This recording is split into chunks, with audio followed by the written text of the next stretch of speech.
Play It By Ear podcast.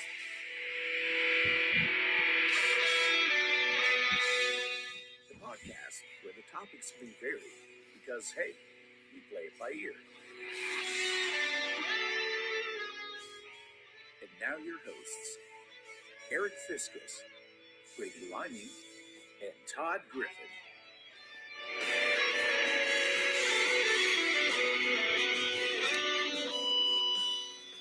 Welcome to episode number 30 of the Play It By Ear podcast. And we thought last time, number 30, we need to do something for number 30. And we decided Play It By Ear Live was our special thing for number 30. So welcome all of you who may or may not be out there because we can't really see. We're just kind of getting these notifications. Dirty 30. Dirty 30. Yeah, there you go. What's up, Blake? Oh, yeah. Hey. Welcome, my compatriots. Mr. Liming. Hello. And Mr. Griffin.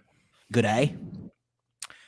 Okay, I am going to put the link on the comments. Maybe. The missing link. Let me put the link here, and you can click the link. You can always put comments in the comments on Facebook in your Facebook chat.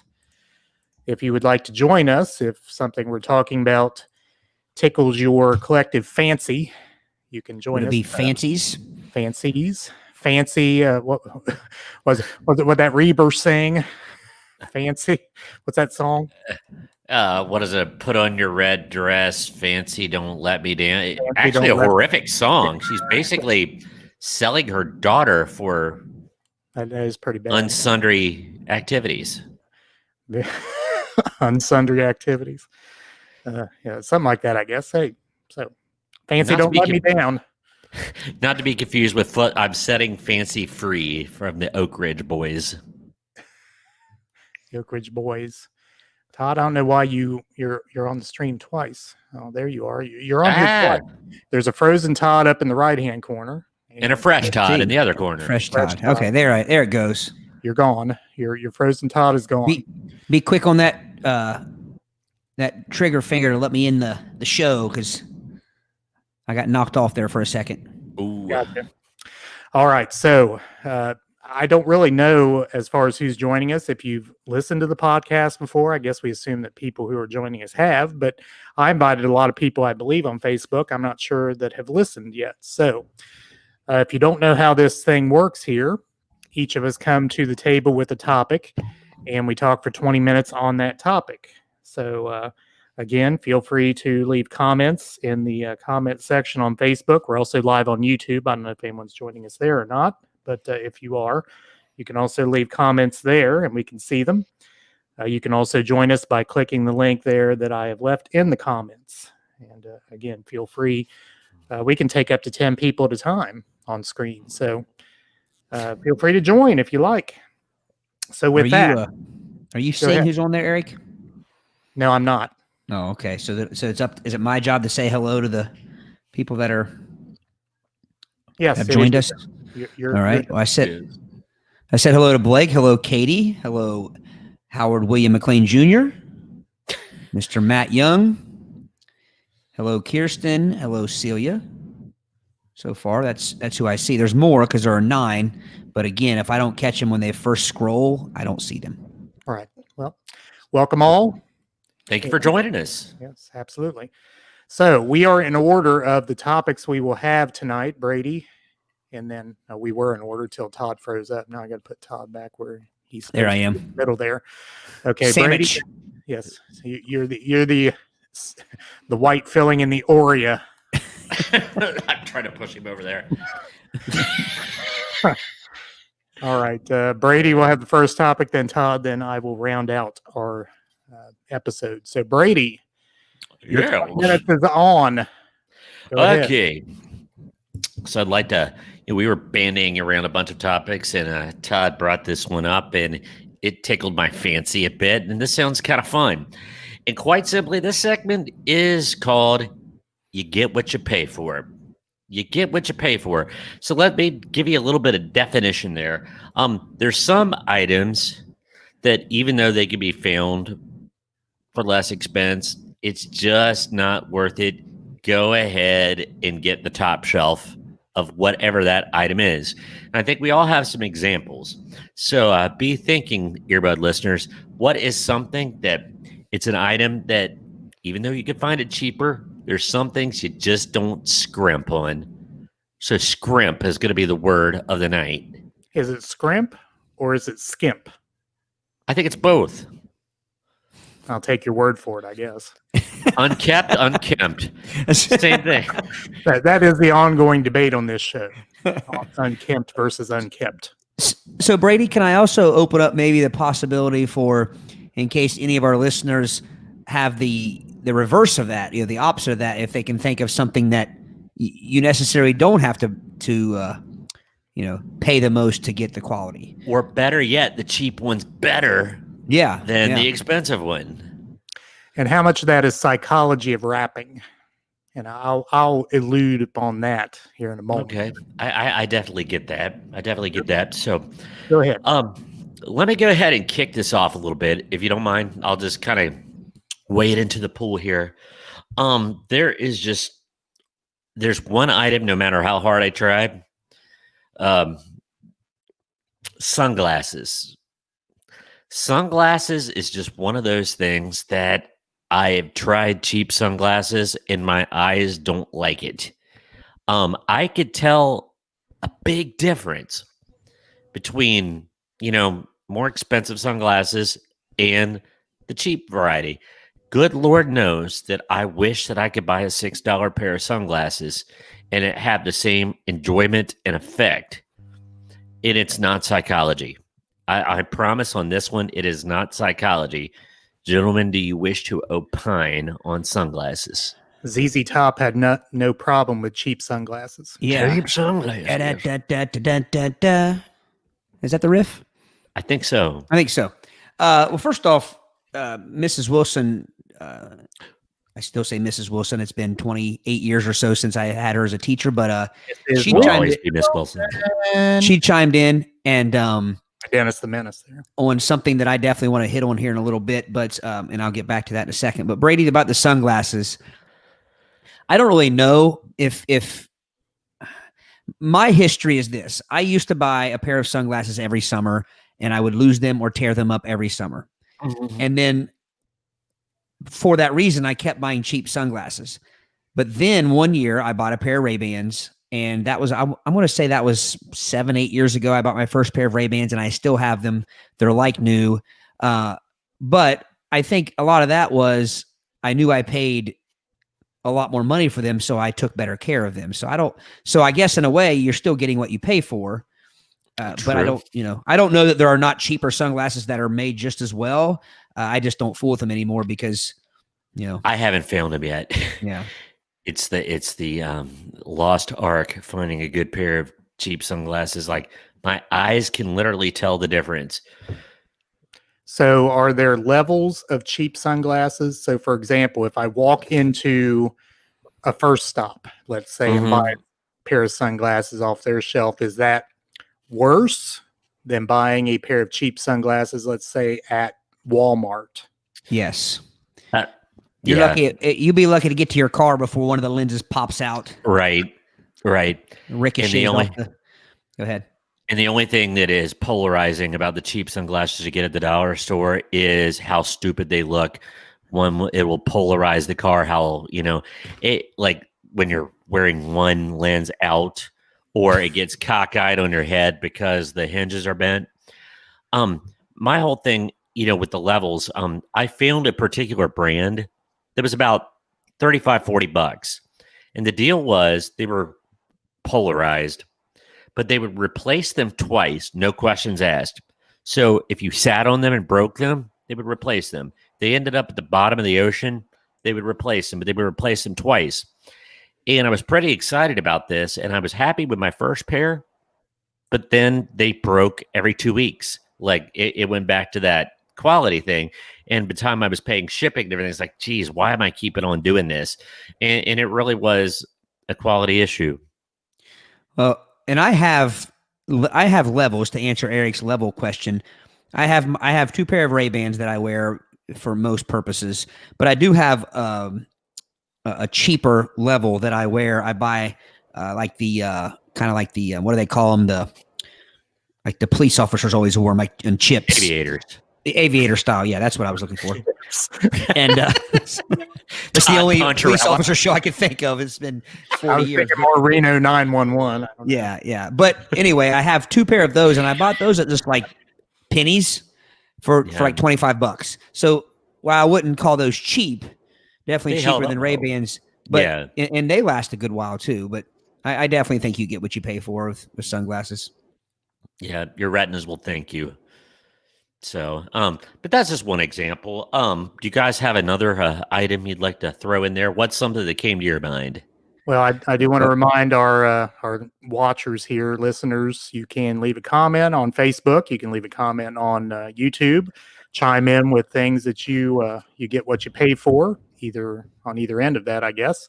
You can join us with a live comment there on the link on the comments. So, was someone getting ready to speak? Because if not, I will. Go ahead, Todd. Well, I was just going to say that we're actually getting several people commenting, and I'm trying my best to kind of keep up with that.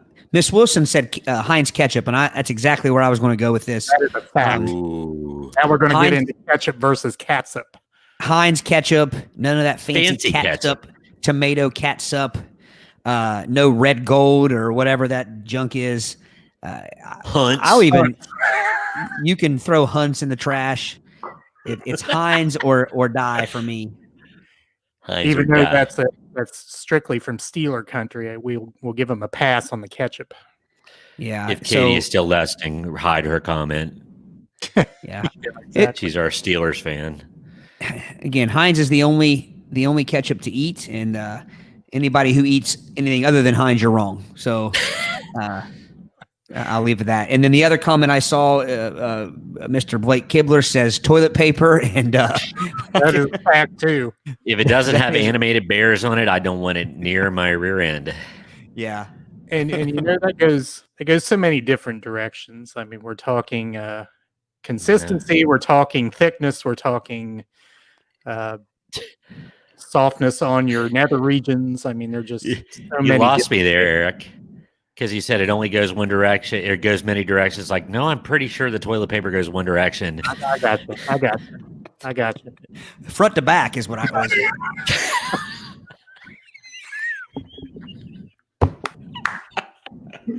Oh, aye. Sorry. And our viewers just went down to 12. 12 cool people. Exactly. You wiped away 2 listeners. Okay. Josh Michael says cheese. Cheese. Ooh. Now, what does Josh mean by cheese? Like craft, or like when you go to the fine cheeses, fine cheeses aisle of Kroger? Various cheeses. I think that was from the earlier podcast. It was various cheeses. I just got what you were talking about there. Yeah, I have had bad cheese like Flavor Right or something cheese that I it's just like eating a block of wax. Flavor wrong. Does Flavor anyone sell meh. Flavor Right anymore? I haven't seen Flavor Right in 10 years or more. I don't think. I think it's gone. I think they make. But anyway, popsicles still. But good old government cheese. Government cheese was pretty good. It was solid.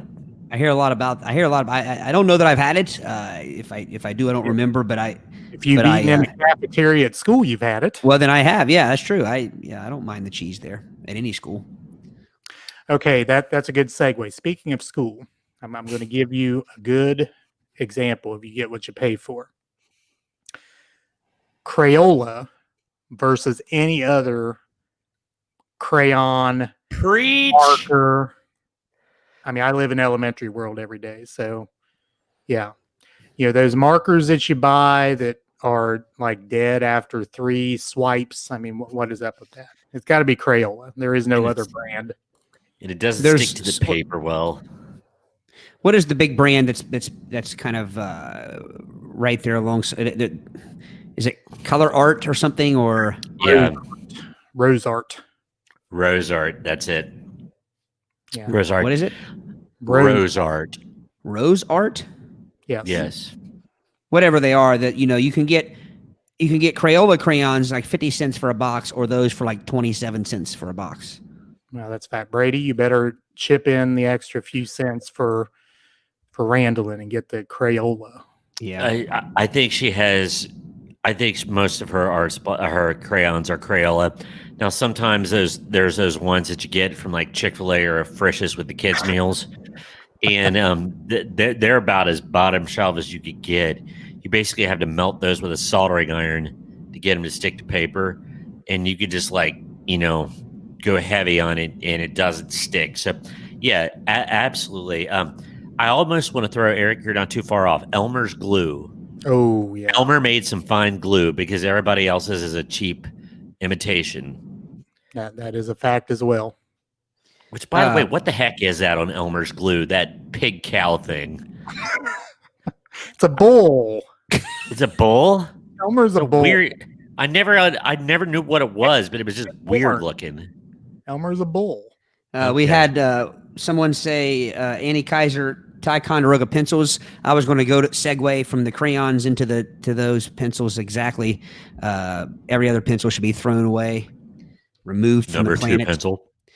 And then Celia mentioned one earlier. I noticed boots, and if you're a boot person, you'll definitely. I am a kind of a boot. I'm a boot obsessed guy. I have several pairs of boots, and you definitely get what you pay for as far as boots. Although I do have a theory that I think that females are a little luckier than guys when it comes to boots. I think they have options at the lower level prices that the guys just don't have. But any cheaper boots I've ever bought, they don't last no time. Sorry, that doesn't look like a pig cow. That's a bull. Can't tell that's a bull? He's got the little ring in his nose. Oh, it's a ring. Yeah. Okay, I thought it was a round snout. Like it had like a cylindrical proboscis there, but that's just a ring. All right. I got you. Yeah. But Elmer, and I wonder what Elmer's bull. I wonder what the story makes you wonder about the origins of Elmer's glue just a little bit. I got wine. I got one that just came. I got wine. I'm actually going to say wine, so I said I got wine. Several years back, when Say and I were first married, we were going out to Indianapolis and watching an NBA basketball game, and we stayed at Embassy Suites downtown. And we were pretty young. We'd been married a year or two, and we wanted to get a bottle of wine from room service. And so we were trying to live the high life, and I ordered a $4 bottle of wine from room service. And it might be the most disgusting drink I've ever sampled. Did that come in a paper bag? We spent the rest of the night. Well, I should have known, because a bottle of like just Jack Daniels or Jim Beam was like $98, which anybody who knows, Jim Beam is not an expensive bottle typically. So I should have known by that price comparison that the $4 bottle of wine would not have been much. But we spent the rest of the night dumping sugar packets in our glass of wine just so we could stomach it. The kind of wine that was made in Fred Sanford's bathtub, Oh man. Yeah. I would go as to say all alcoholic beverages, you get what you pay for. Yeah. One that I came up with, speakers, car speakers, home entertainment. It's a well-known, it's no secret that my hearing and my ears are terrible, but even I can tell a difference between a good speaker and a bad speaker. Where it gets to rattling and it sounds like, broken eggs in it. And so speakers is one of those things. Now, I'm not saying, go out and buy the Bose Acoustic Wave or whatever it is, the $5,000 speaker, but, I could definitely tell the difference between like I'm going to date myself here, a Kenwood or a Pioneer as opposed to Bob speakers, So that transitions into like guitar amps and things like that. I mean, you typically get what you pay for in those. Now, guitars, on the other hand, I would argue that you don't always get what you pay for. And it's kind of like I mentioned at the beginning here, it's kind of the opposite of that. So, I mean, if you're willing to do a little work and you know what you're doing, which I don't, but I know that there are people that do, you can make some pretty cheap guitars sound really good. Yeah. Okay, so I said I was going to talk about the psychology of all this. Okay. So when you go to Kroger and you buy the Kroger brand, and I don't know if this is still the case or not, but I know several years ago, if you bought, let's say, Kroger brand barbecue chips, and you would look at the label and you would read the fine print, and it would say, bagged at the Husman Potato Chip Company. So you were essentially buying Husman's barbecue chips in a Kroger bag. So But basically, how many people said, I love Husman's much better than Kroger, but essentially they were the same chip. that's because basically what you're paying for is the little character of a screaming person on the front of the bag. Because doesn't Husbands have a yelling kid or yelling dude on it? It does. I think it's a yelling pig cow. It's a yelling pig.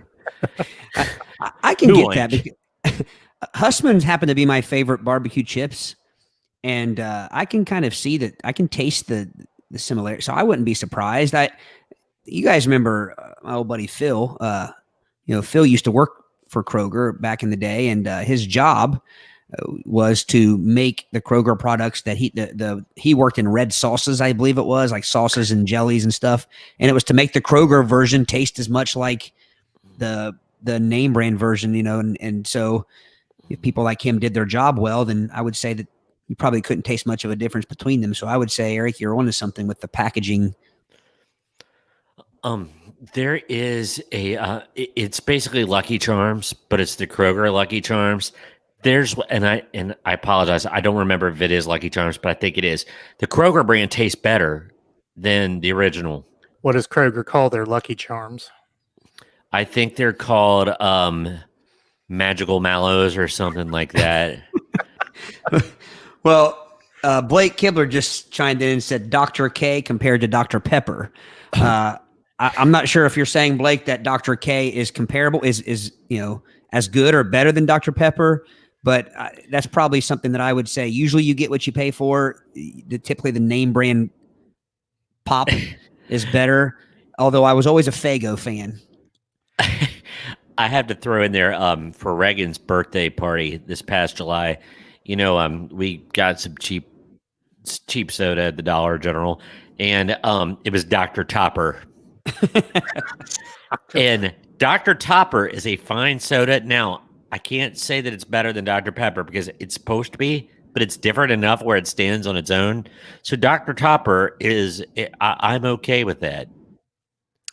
So that's the funny thing about all these off brands, the names they come up with. One of those stores, I don't know if it's Walmart or has Mountain Holler. Mountain Thunder. Mountain Thunder. Yeah. Caffeine Lightning. Well, then you always had the name brand still, but still like Mellow Yellow. I mean, what would you call Mellow Yellow? It wasn't really an off brand. I was going to competitor with Mr. Pibb versus Dr. Pepper. Mm-hmm. My taste buds still remember. My taste buds Squirt and Slice.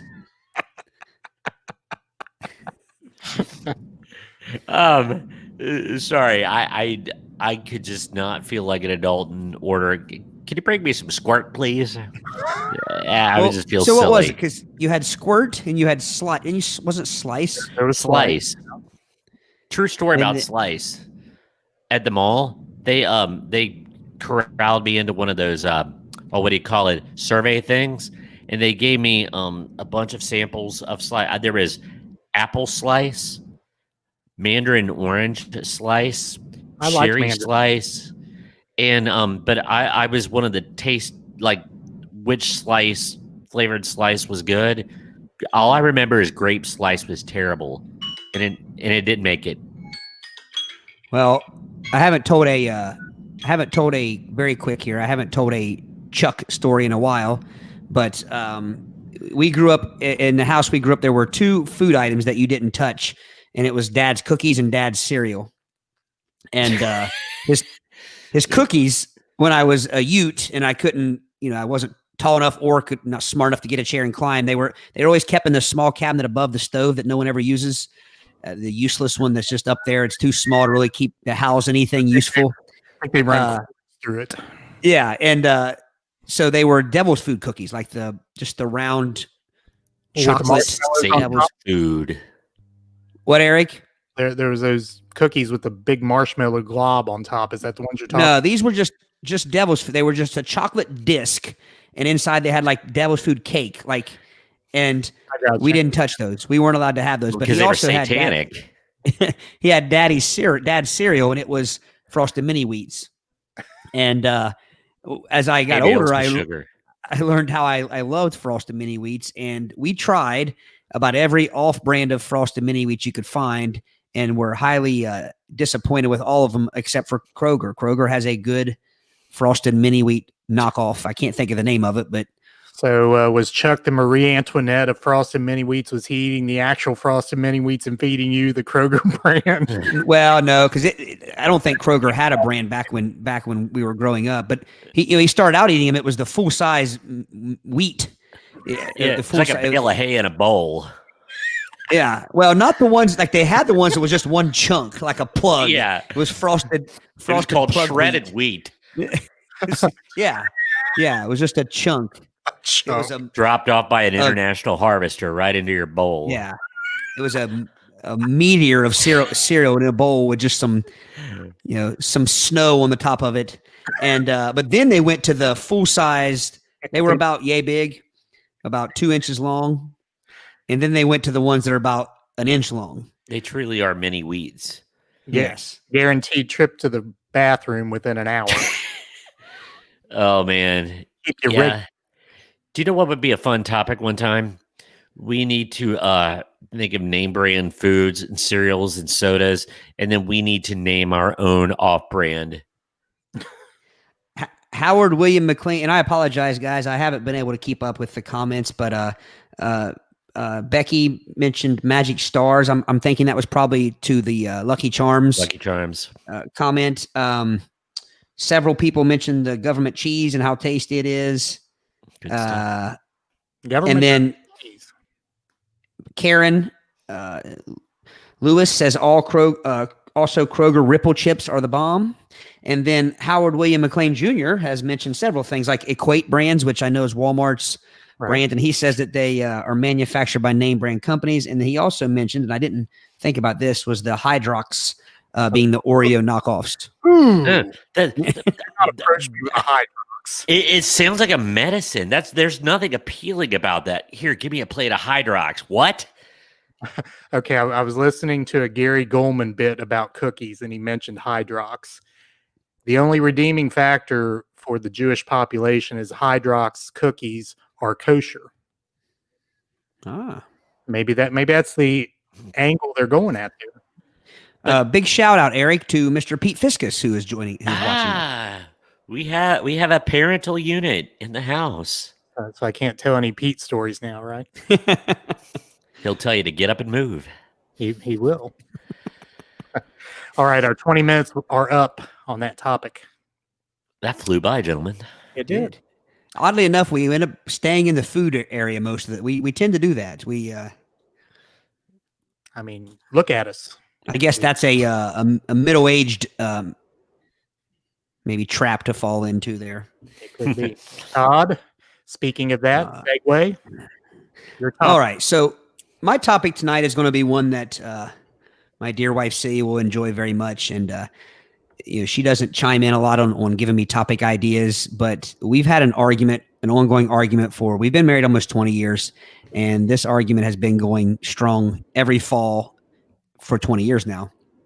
And she grew up, by the way, my topic is chili. It's chili season. I figured it was time to discuss it as we get into the cooler weather. But she grew up eating something with her chili that I think is absolutely wrong, and that is grilled cheese sandwiches with her chili.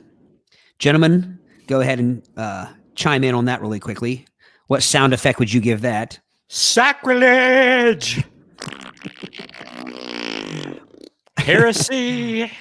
I grew up in a household that was correct, and we ate peanut butter sandwiches with chili. So I would like to start off my chili topic with, what is it? Is it peanut butter sandwiches with chili, or is it grilled cheese with chili, What is or the side item? pimento cheese with chili, Ah. or First. cornbreads? Cornbreads. Isn't cornbread more of a bean soup sort of side dish, side item? You can't eat bean soup without some cornbread. And I'm not saying that cornbread with chili would be a bad thing. It could very well be fine, but it's not jibing in my head too well. Well, I think that has to do, and one of the things that I made some notes here on this one. I don't typically make notes, but I wanted to make sure I hit all of the chili highlights. And one of the things was beans versus no beans. And then I guess you could go and say, if you're a beans person in your chili, do you like a lot or a little bit of beans? I think the higher the bean count, the better cornbreads would be with chili. I like me some beans in my chili.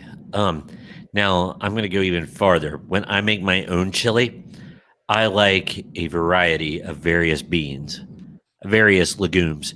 I like black bean and chili bean. Chili? No.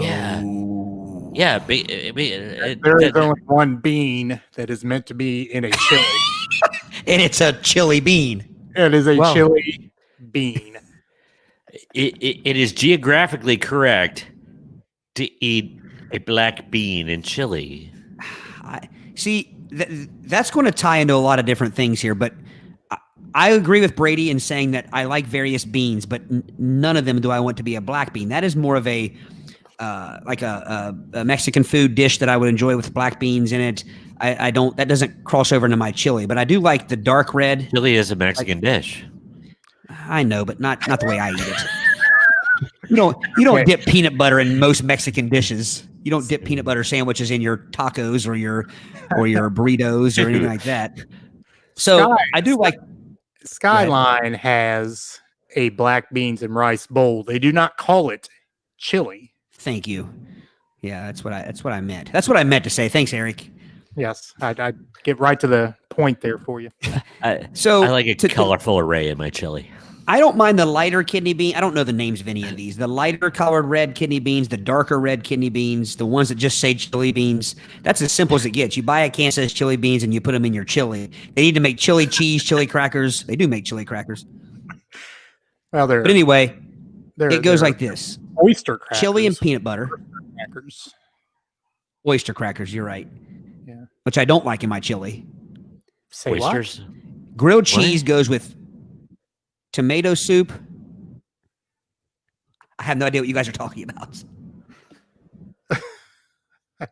You're lagging a little bit there. So yeah, you say grilled cheese goes with tomato soup and chili. Yeah, I don't think I was lagging. I just stopped talking because you guys were saying oysters over and over again. I didn't know what you were talking about. We thought you meant grilled oysters cheese in your goes with chili. tomato soup. No, he said oyster crackers, and I said I don't like those in my chili. Ah, I gotcha. And I said sacrilege. Yeah, so go right. Grilled cheese goes with tomato soup and chicken noodle soup. Peanut butter goes with chili. Pimento cheese can go with soup as well. But you don't cross peanut butter into those soups. Yeah. Okay. Like, I like me a French onion soup. But what is supposed to go in French onion soup is a baguette. It needs to be Le Pain baguette. It needs to be French bread. If you put cornbread or peanut butter or anything else in it, it would cease to be French onion soup.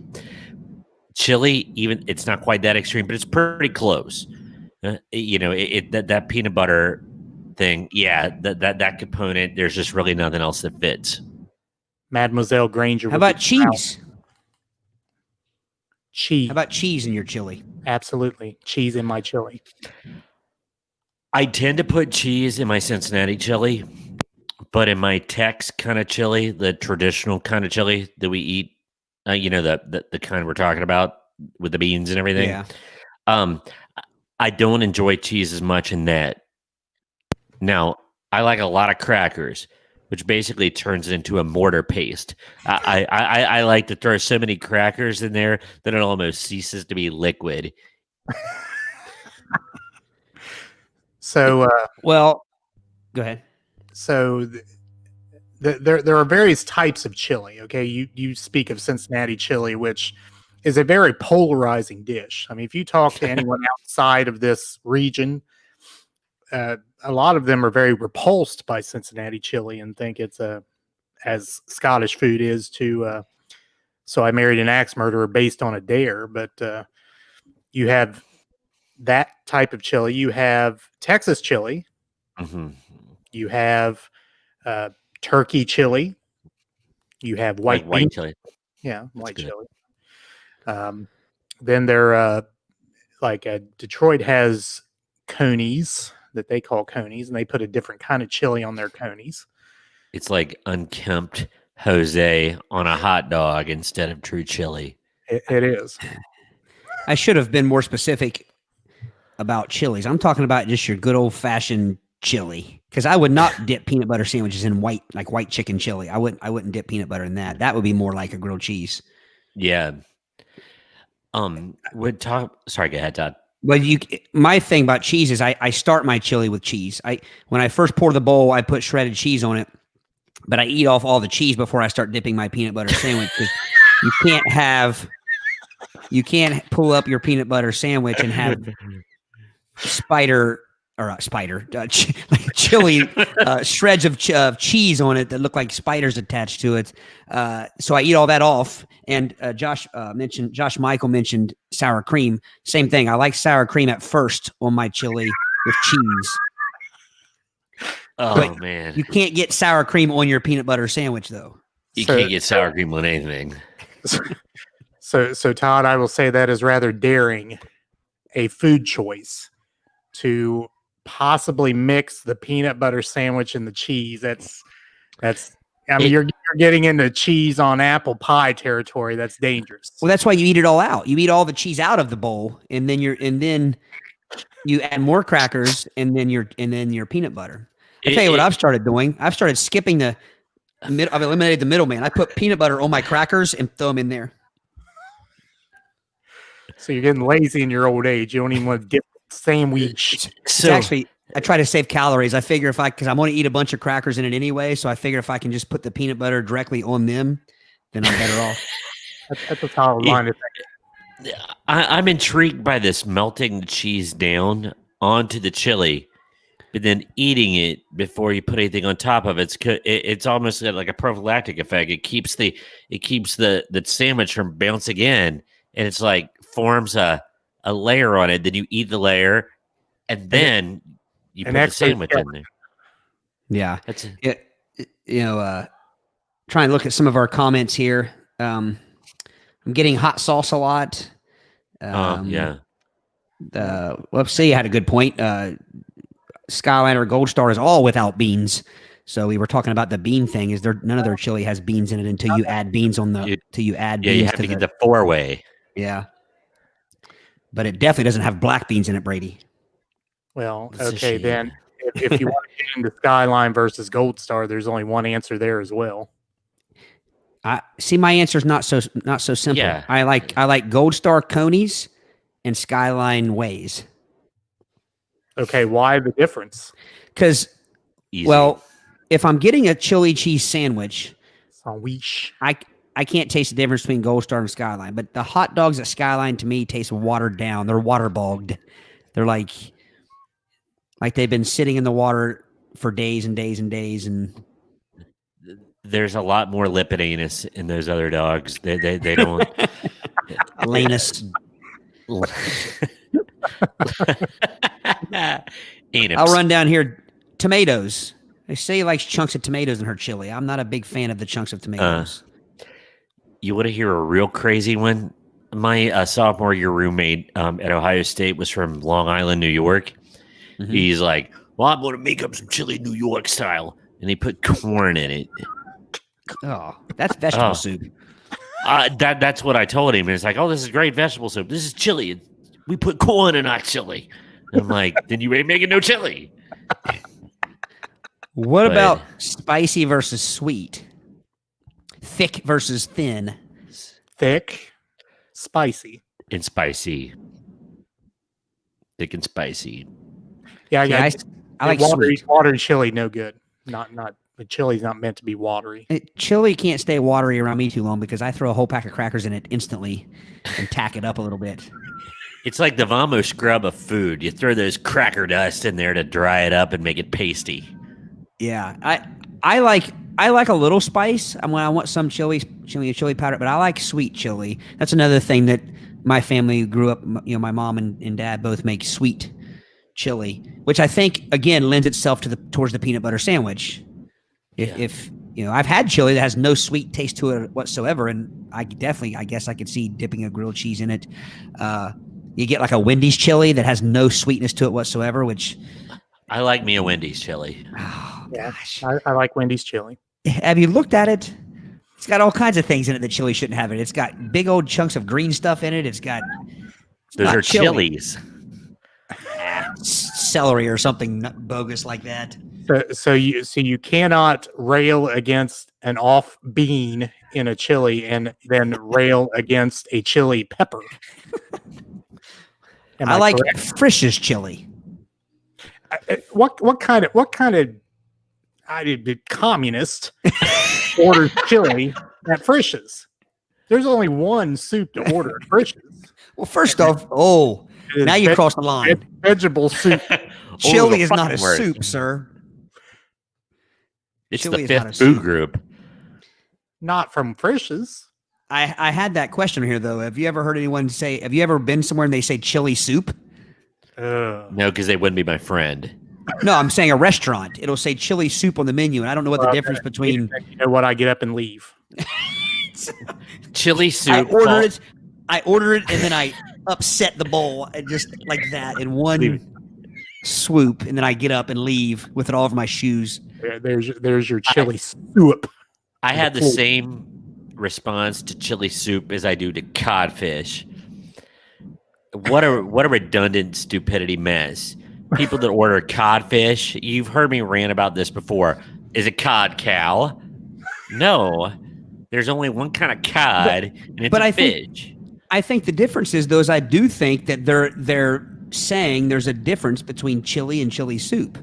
Well, what is the difference? I think a chili soup to them, and I'm not saying they're right or wrong or I agree with them, but I No, think I to Oh. think they're them wrong. they're saying it's a more watery version of chili, to where like a real thick kind of Tex-Mex chili is a thicker, meaty soup, or sorry, chili, and then a chili soup is more of a watery,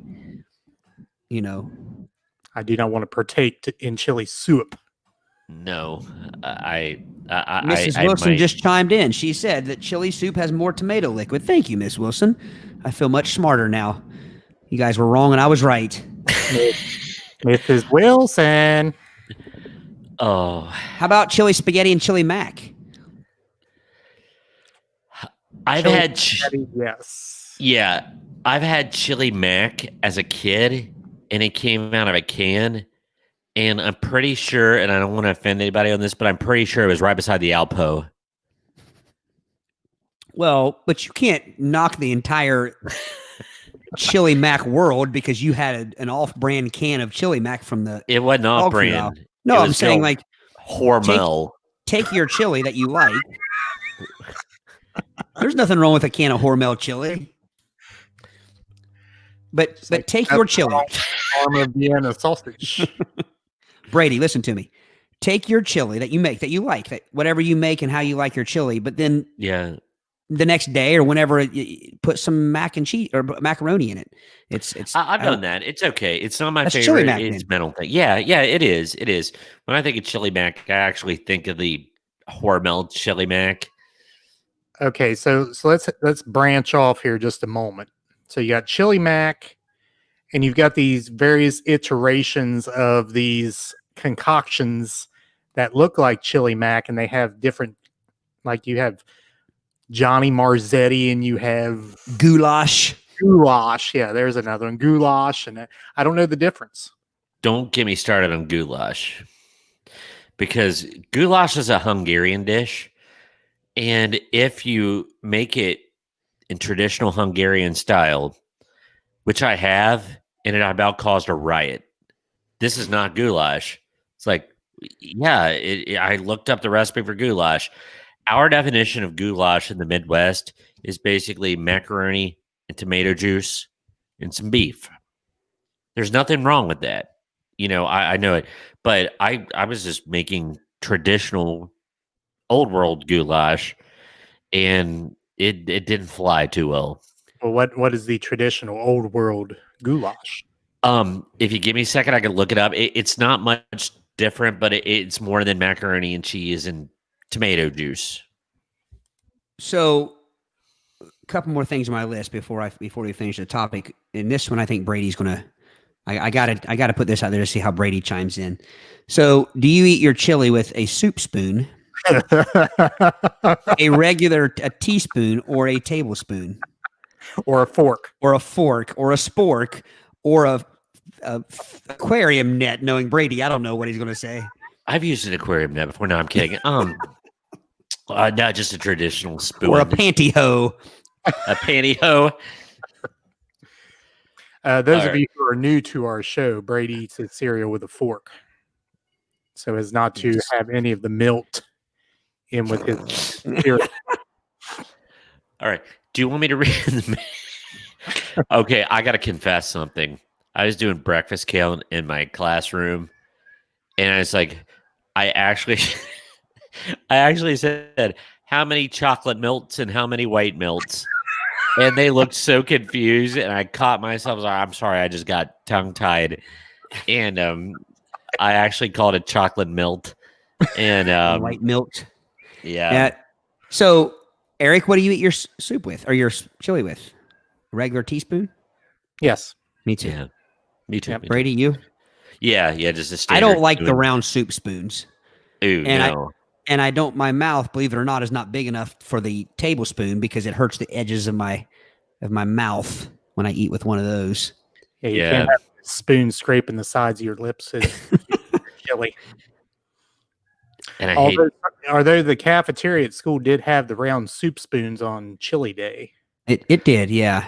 Yeah. What is the mechanical advantage of a soup spoon? Is it just because there's more dishery area where you could get more liquid in it? Because, I agree with Todd. As a little kid, I couldn't get one of those suckers in my mouth without giving me a sword slice on each side of my, I believe that's the idea. You get more liquid along with the solid part of the soup in one bite. It's more ladle-esque, Yes. the round. Very 5 to 11. Blake Kibler says, I feel like I need some Tums. All this talk about chili and sky gives me indigestion. Blake, wait till you get our age, and then, just talking about it will give you indigestion and heartburn. Yeah, indeed. We'll be up all night now. I have those goulash ingredients for you. And this is one I made. This will be quick. I won't take much time, but onions, green peppers, 3 pounds of stew meat, olive oil, paprika, tomato paste, caraway seeds, garlic, and egg noodles. Egg noodles. Yeah. I always thought of goulash as elbow macaronis. That must be around here it very much is. Like what is stew meat? Is it it's cubed. Huh? It's cubed. Cubed? Like think of what's in Dinty Moore beef stew. Like there's hang on a minute. Hang on. Yeah, okay. I think you're going to say what I'm going to say. Go ahead. So you're going to you're going to defecate all over Hormel chili, but you're going to actually bring up Dinty Moore in an argument? Dinty Moore beef stew? Oh. It's okay because it's got a thumbprint on top of it. Yeah, don't you remember the commercial? Dinty Moore himself put his thumbprint on the top of each can. That makes it okay.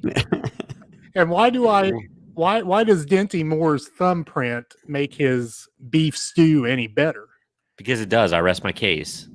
The case is rested. Yeah. That's the only canned beef stew I can think of is Dinty Moore. Other than I'm sure Kroger has a brand, the off brands, but There is a podcast I listen to. There is a big, big debate that Albertsons, which is a southern supermarket chain, has the best off-brand beef stew, and they debated Dinty Moore versus Albertsons. And evidently, people are very passionate about their Albertsons beef stew, but Dinty Moore. I bet Hormel has a beef stew out there. It's called Possum and Taters. So, last question about chili. Last question about the chili. Go ahead. Does anyone find that chili? This is about the only food I can think of that I would classify it this way. I personally think chili is better the next day or as a leftover than it is when it's you make a pot of chili and you eat it that right then and there when the pot's done, when it's finished for that day. I don't think it tastes near as good as it does the next day or even in a couple. It's better warmed up, heated up, and I can't think of many foods like that. It's science. Sits in its own juices. Yeah, it distills it, where they've ceased to become individual ingredients and they meld into chili. If you eat it too soon, it just tastes like beef, beans, and tomato juice. But after you let it sit in stew, if you will, it becomes chili-like. Can you think of any other single food that you could probably talk for 25 minutes about and still feel like you didn't even make a denty more in the and his thumbprint? Yeah, in the topic. I feel like we could talk about chili for an hour, but time is up. It's flying. All right. I do want to remind you before we get to topic number 3, and this is kind of everyone's been participating very nicely as Todd has been reading off the comments. We haven't had any direct. I'm missing a lot of them, guys. I apologize. I can't keep up. But keep commenting. We'll chime in. But our third topic is a game of Misery Index, which we have done on this podcast a couple different times before, and very popular. Always a lot of fun. And if you are not familiar with the Misery Index, I don't know what the science behind all this is, or what the rubric is to determine where something occurs in the Misery Index. But essentially, the Misery Index is a measurement of how uncomfortable a situation or a situation, let's just say situation, is to a person on a scale of 1 to 100. So the way we're going to play this game is, and I think we've done it differently in the past, but we've arrived at this tonight. If you've ever seen the game show Card Sharks, and I will preface this by saying that anyone who's listened to the podcast knows I have a secret desire to be a game show host. So I generally host these games because I really enjoy doing that. And Brady put my head on Gene Rayburn's body on my birthday, and I thoroughly enjoyed that as well. Picture. Yes, indeed. So the way we're going to play this is Card Shark style. And Card Shark style means that we will take turns taking the question or the situation, as it were. And the person whose question it is or situation will guess where on the misery scale that situation occurs, from 1 to 90 or 1 to 100, as I said. The other person will say higher or lower. And then the one who gets it correct gets the point. So we drew straws backstage. Todd, you get to go first. Yeah. All right. So, and I could probably even put these in the camera, and I'll hide the number. So the situation is you are in traction. You're in traction. Brady, I believe you've been in traction before, have you not? I have. I definitely have. I have not. So I kind of feel like Brady has an advantage on this one. I'm going to say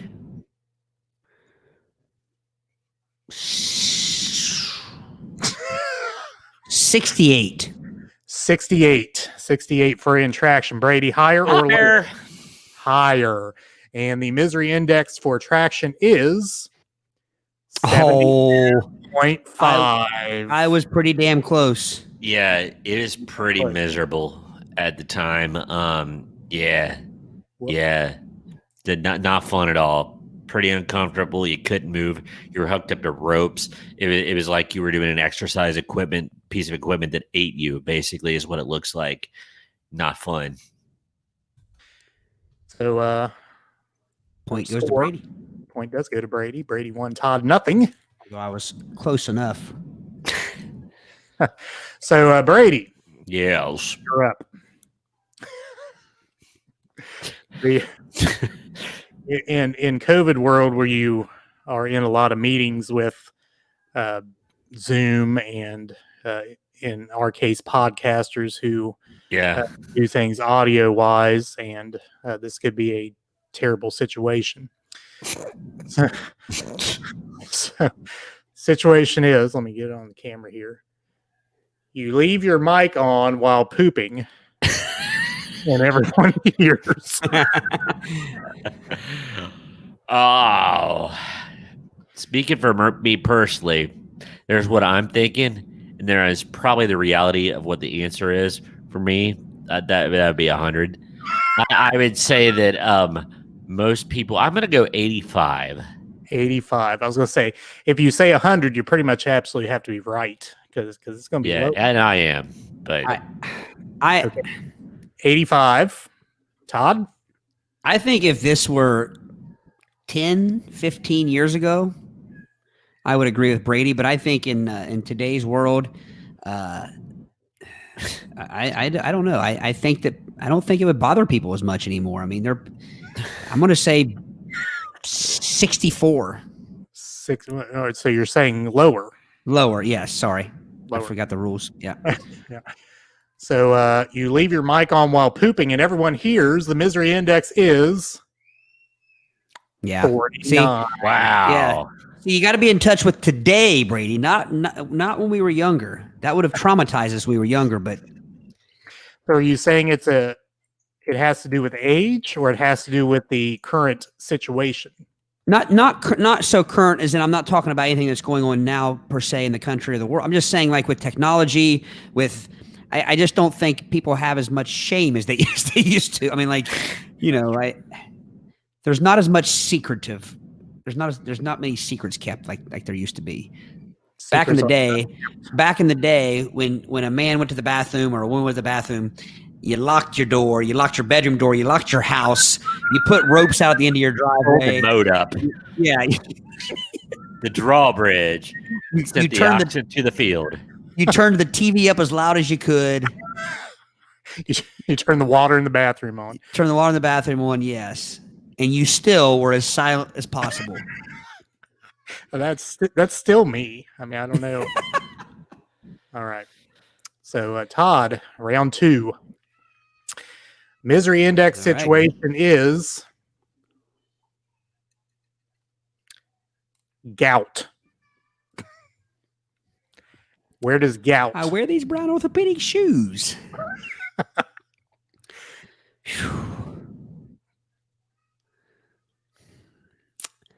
I'm going to go right in the middle and say 50. 50. Pity. 50. Higher or lower, Brady? I have no personal experience with this. I've only heard people talk about it, and I'm going to go higher because I had somebody tell me it was like the worst thing ever, like that they would rather pass a kidney stone than have gout. So I'm going to go higher. Higher is Brady's answer, and I have had the gout. The gout is painful. Is there any other condition where you put the in front of it as much as the gout? Like, think about it. You don't say I had the strep throat, or you don't say I had the COVID. May I say one? It's going to give. Sorry, Probably not. It involves putting two hands together. Oh.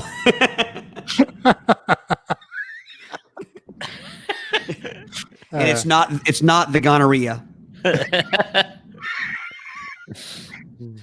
was thinking the piles. I don't even know what that is. Is that after too many gummy bears? No, Oh, No, there's nothing piles up when you've had too many gummy bears. the scientific, that's the pools. scientific name for hemorrhoids, actually. I Eric, Kirsten says that you had the gout. Kirsten said Kirsten what? says you had the gout during. She says you had the gout during your kindergarten camp out. I did. Painful. Especially walking on uneven ground out there. Painful. should it have been called the kindergarten camp gout? Pretty much all with all K's. Kindergarten camp gout. Gout. Nice. Nicely played. All right. I got to pull this thing back together. All right. So Todd says fitty. Brady says higher. Misery index 48.5. That's an upset. It is an upset. So Todd takes the I've 2-1 lead. And there's our not only that, I scoreboard. was within a point and a half, within 1.5. You were. Should get extra bonus points for that.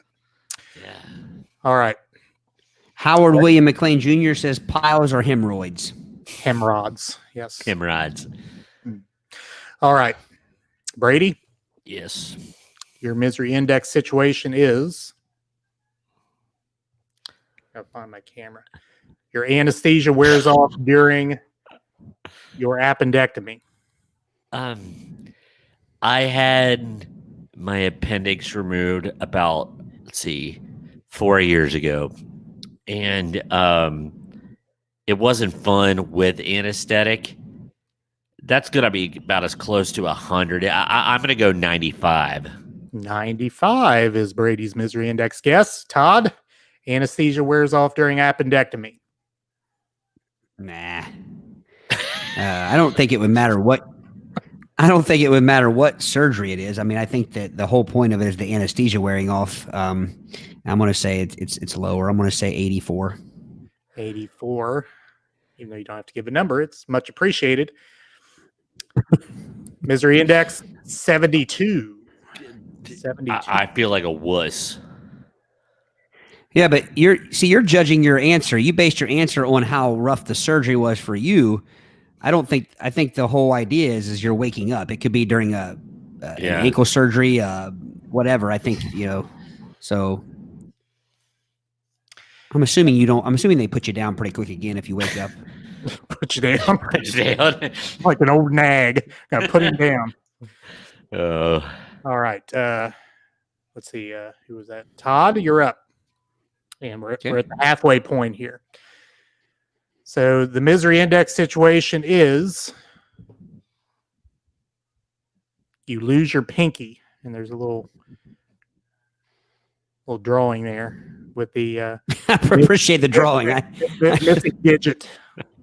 I don't know that I could give an accurate score if I didn't have the illustration I have there. to show you the drawing there. It's just help you in your guess. Now, So lose your pinky. Misery I'm going to index. say it depends on where you lose it. Where you lose it? And what you're doing when you lose it. Not where you lose it. Or when, Like your do you geographic. lose it because do you lose it because you didn't take good care of it, it just fell off? Do you lose it in a quick samurai sword accident? If you didn't practice proper pinky maintenance and it just rotted off. Pinky malfeasance. Do you lose it opening up a can of Dinty Moore beef stew? Oh. Do you? I don't know. I'm going to say not a thumbprint. I'm going to say 39. Not a big 39. deal. Brad. Todd thinks his pinky is a non-essential digit. Brady, higher or lower? I don't think it's going to be much higher, but I think it's going to be higher. Higher. Misery index, you lose your pinky. Oh, Wow. Oh, good God. Like coming awake during appendectomy and then let's say that this is Hey. business. Don't argue with the misery index. All right. Yeah. I've been Another pillaged. good Howard Whoa, wait William a minute. McLean He's not Jr. that far ahead. Says Actually, rate be ahead there. anesthesia wearing off during a vasectomy. He says then we're talking. Ooh. Ooh. Uh, Not enough frozen bags of peas in the world to deal with that. Right on, Kirsten. I know if I lose my pinky, you'll keep it safe for me, Kirsten. Little inside joke there. a macabre story from. Abra. Okay, this is a good one. All right, Brady. Whose turn? Yes. Right. Okay. Brady's turn.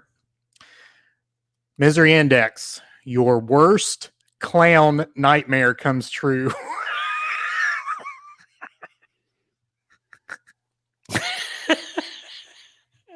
That's it. That's it. Need there be more? 50. 50. Now, if I said a doll with smile nightmare come true, 100. I've been 100. Yeah. Yeah. Okay, Todd, your worst clown nightmare comes true. Higher or lower than 50? I'm going to say I've never looked at a list or looked at the science behind it, but I'm going to say fear of clowns is a pretty intense and a pretty high. I think it's up there on the list of fears and phobias. John So I'm going Wayne, to say higher. agree. I'm going to say higher. Yeah, I'm higher. Your worst clown nightmare comes true. Clown mare. Clown mare, yes, exactly. Your misery index number is Ooh. 7. Yeah. 87. So Brady was getting closer there. Now he's 2 behind once again. Score 4-2. It's time for a rally. We were talking about this one earlier. And, Speaking of rallies, I'd like to have a rally burger right now. these are just luck of the draw. Okay, so Todd, Mm-hmm. your misery index situation.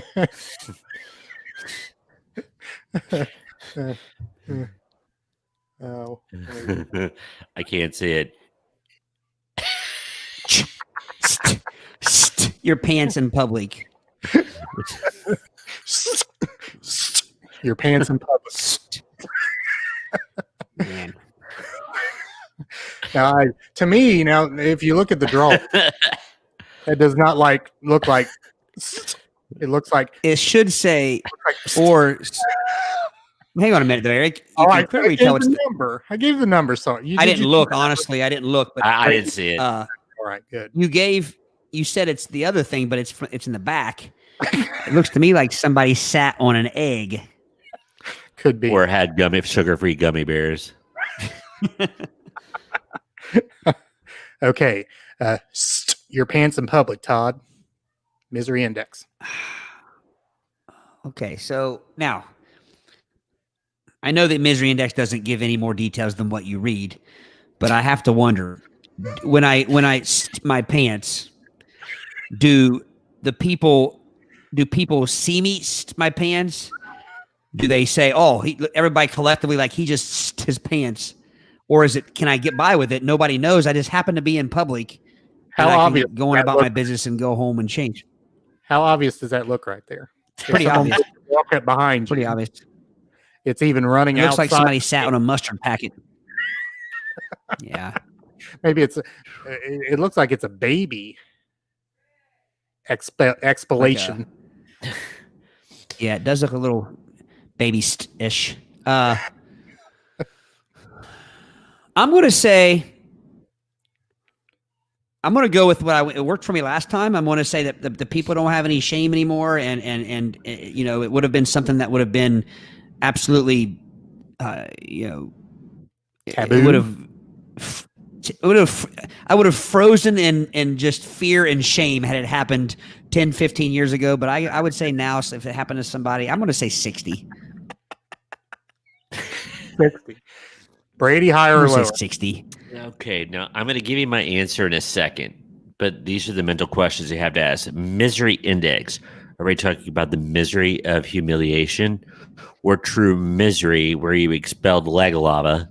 That's like, it's like where it's a miserable experience of touch and smell and just everything. Or was there a lot of cramping involved? Is that what you're getting at? Yeah, like what was the lead up to this? This was just the payoff. The journey there might have been pretty horrific. So if we're looking at misery, I'm thinking of my own misery and not necessarily embarrassment. So I am going to go higher. Higher than 60. So, your pants in public. Apparently, the world has even less shame than Todd thinks it has. Misery index 32. Oh, My misery index. Philistines. Scary how well I know society. That is pretty scary. Oh man. Okay. So now our score 5-2. Brady, you're I'm way falling behind. Like that stain on the pants. All right. Okay. Let's see. It's Brady. Yes. Your misery index situation. Your landlord. Secret keys in your food. Your landlord secretly pees in your food. Yes. If this was called you know about felony it? index, I'll answer this Oh, quickly. don't be so sensitive. Yeah. Well, there's a couple things that come into my mind, but number one, no. I'm going to say that it's pretty high because you might, okay, it depends on, the perspective that, is it misery because you found out afterwards, or is it a miserable situation when it happens? I'm going to say it's pretty high. I'm going to say 85. 85. Todd? All right. So first off, what did you do to make the landlord mad where he would do that? He or she would do that. The picture looked like it was a guy because they were standing up. But again, a great picture. Yeah. You see the splashing effect. Looks like he's having some trouble. What's the bending over about? I don't quite understand. Is he? Landlords are old, aren't they? Well, I was gonna. Yeah. Maybe he has an enlarged prostate. Looks like If that's the case, it's only a couple drips then.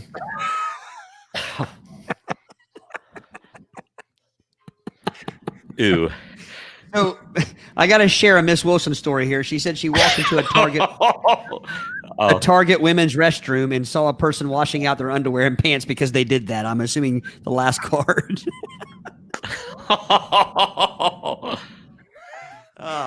That is so Walmart. I was going to say, that sounds more like Walmart than Target.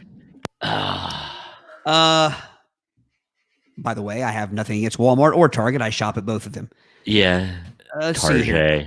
I'm going to say, I keep going back to this, and I apologize for our listeners but this has led me, this has guided me, and I've done well with this.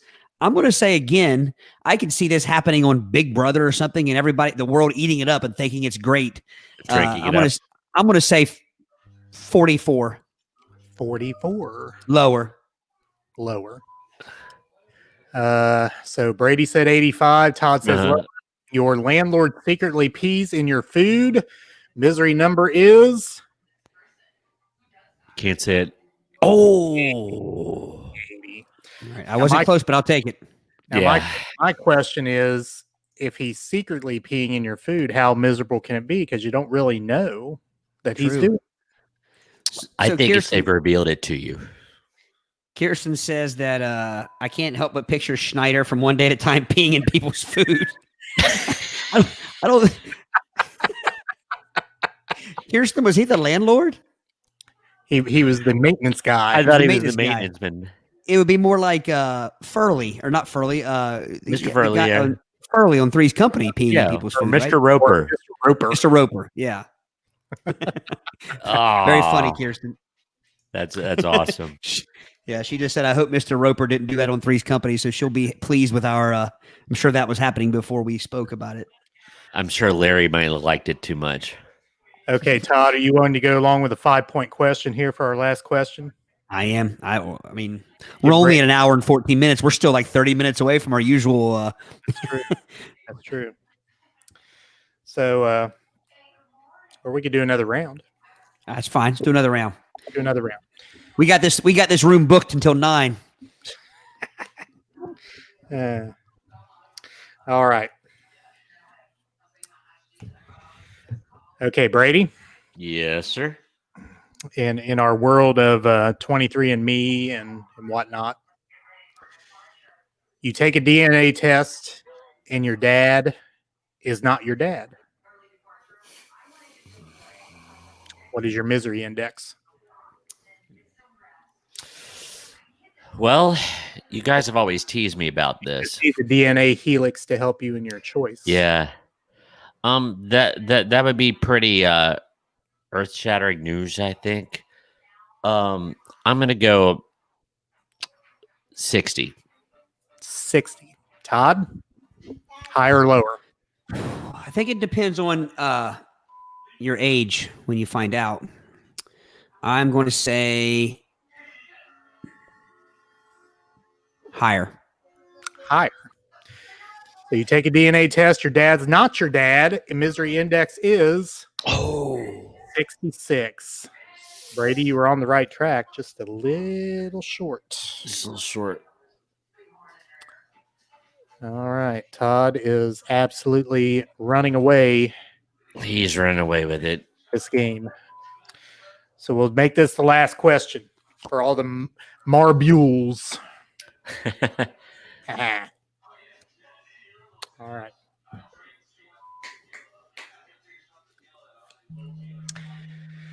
Oh. All right, here we go. Make it a good one. It's a good one. Okay, Todd, your misery index situation is you are mauled by a crazed chimp. Ooh. Man, I remember reading, seeing the story about this happening a few years back with the lady who, unfortunately, wasn't she like one of the first face transplant? Yes. And I don't think it worked out. I don't think it worked out real well for her. I think that like years later, like that, it like she had some further trouble, and I'm not sure if she even made it eventually. But man, that's gonna be pretty high. I want to say mauled by a chimp, 89. 89. Brady, mauled by a crazed chimp, higher or lower than 89? As opposed to mauled by a mild-mannered chimp. Lancelot Link. I'm going to go against my gut here because it seems like I've been aiming high all night. These experiences seem miserable to me. So I'm going to go for pure gamesmanship, and I'm going to say lower. Lower than 89. Mauled by a crazed chimp, and Brady's gamesmanship works. Misery index says 76.5. Mauled by the crazed chimp. I would like to say for the record, though, I still think the worst thing, it doesn't get much more miserable than waking up during your appendectomy. I think they totally missed the boat on that one. Again, you cannot argue with the misery index. But if that's the case, though, so are you saying an appendectomy is the worst surgery you could have? No, I'm not saying that. But anything that where you cut into your coelom, your core muscles, you're going through that. Yeah, I don't deny but I would think there would be worse surgeries to wake up from. Oh yeah, if you're going to wake up from a surgery. Well, like there's some brain surgeries where I don't have very many. True. Yeah. Many brain surgeries or many surgeries in general? Well, one where they have to keep you awake and they do like your cranium, your brain's exposed, and they put these little electrodes in there and see what twitches. Like that. I mean, that sounds absolutely awful, but there are no pain receptors in your brain. Exactly. So, but then you have to think that getting like a like a screw put into your little toe would be pretty horrific, judging by how it feels when you stub your toe. Yeah. So, Apparently if losing a pinky's not so bad. David Finn says he woke up during his colonoscopy. Ooh, oh, now that's a little horrific right there.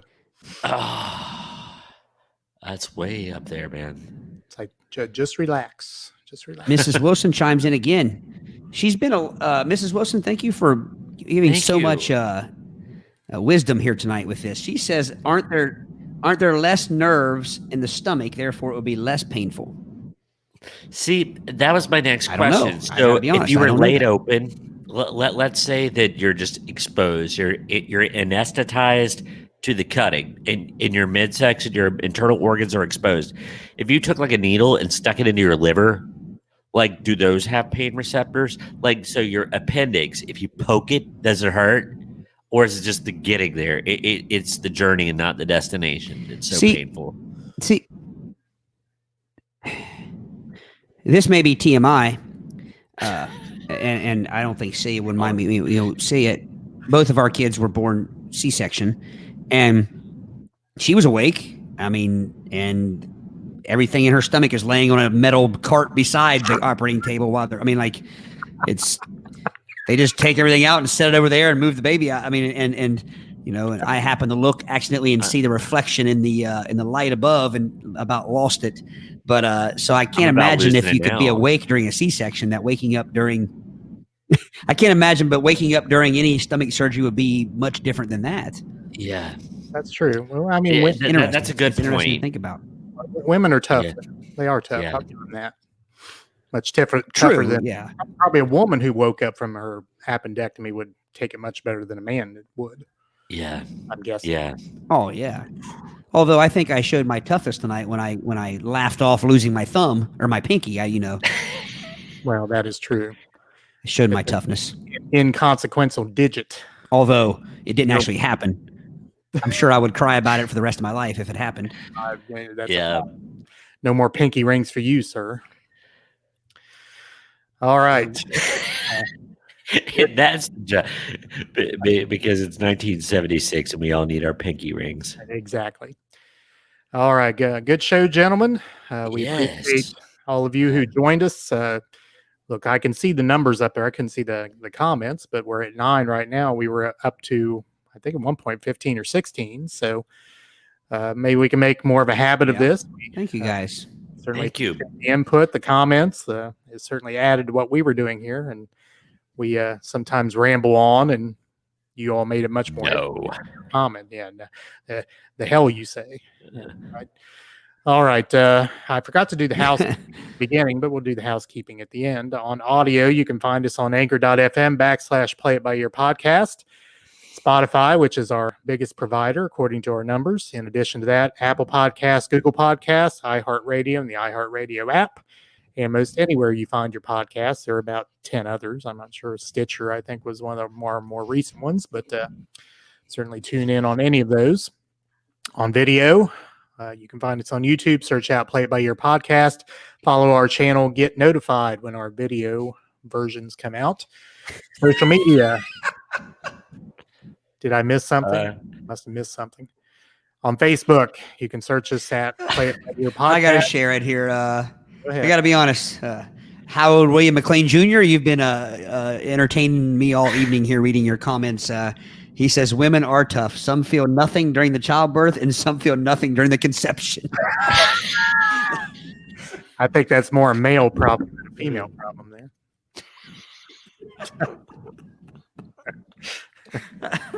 Yeah. I think that would work for the last comment of the night. On Twitter, you can find us at Play It By Ear Pod #2, and at Instagram, you can find us at Play It By Ear Podcast with underscores between all the words.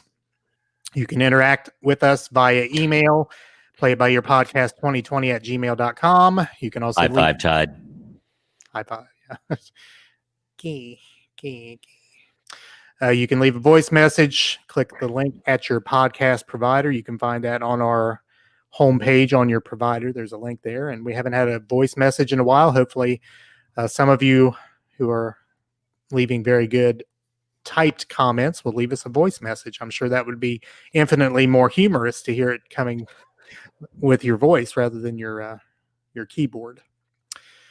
So with that, a very successful Play by Ear live. And again, I believe we should make more of a habit of this. Thoroughly enjoyed it. If you were with us tonight and this is your first time with us in this podcast arena, I highly urge you, go back and check out our back catalog. We have 29 previous episodes, and there's something there for everybody. It's been pretty enjoyable, and we appreciate all of you being our earbuds, and we've really appreciated all the kind words and comments. And we promise we're not dawdling. There will be merchandise soon. Yes, we do keep talking about merchandise, and we've not followed through with that, but we do need to follow through with that. So we will. All right, gentlemen, pleasure as always. Look for episode number 31. Actually, number 30 will be coming down the pike here shortly. Those of you who watched obviously have seen it already, but episode 30 coming down the pike, 31 right after that. Look for it. Peace out. Go hug somebody. Thanks for listening to the Play It By Ear podcast. You can follow us on Facebook, Twitter at Play It By Ear Pod 2. Mr. Matthew Vaughn. The dulcet tones of Matt Vaughn. /Play It By Ear podcast. Thanks again. Join us next time.